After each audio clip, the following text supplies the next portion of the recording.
ये है रेडियो मानो 90.0 FM। चलो बात करके देखते हैं।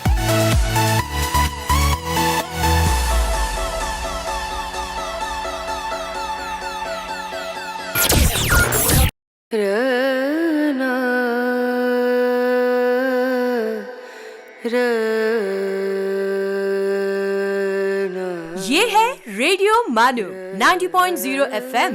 आइए अब सुनते हैं the mindful minute.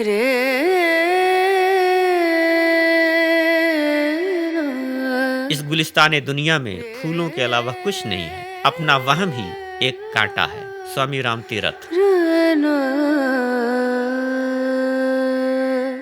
Thomas Edison once quoted, "Many of life's failures are people who did not realize how close they were to success when they gave up."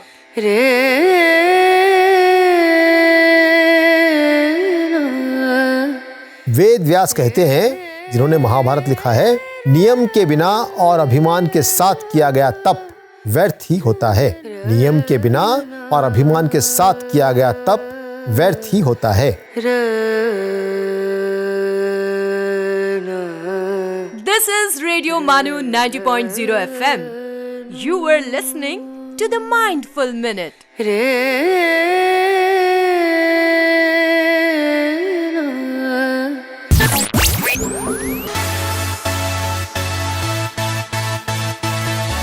सुनते रहिए रेडियो मानो 90.0 FM।